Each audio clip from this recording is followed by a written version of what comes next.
Les opérations de déneigement et de déglaçage font partie des services essentiels fournis par la Ville de Fredericton. Nous savons que vous avez besoin de rues et de trottoirs dégagés pour vous déplacer en hiver.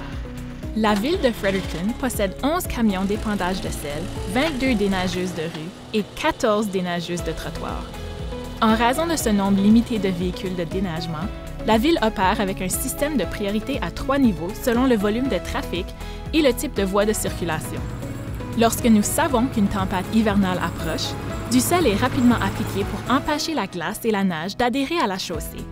Dès que la neige commence à tomber, les artères sont considérées comme rues prioritaires et sont déblayées en premier, telles les rues Regent et Union, ainsi que le pont Westmoreland.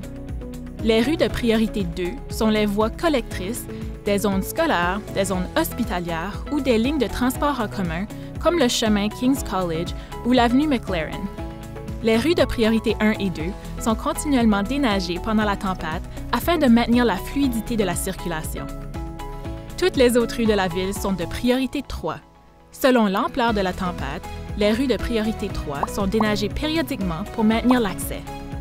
Après la tempête, des déneigeuses sont déployées pour effectuer un nettoyage final de toutes les rues et tous les trottoirs de la ville. En hiver, la ville entretient 818 km linéaires de voies de circulation. C'est l'équivalent de la distance entre Fredericton et Montréal. Notre système de niveau de priorité nous permet de déneiger le plus rapidement possible pour votre sécurité, tout en faisant preuve d'ingéniosité avec l'argent de vos impôts. Des informations supplémentaires sur l'approche de déneigement de la ville sont disponibles sur fredericton.ca/déneigement.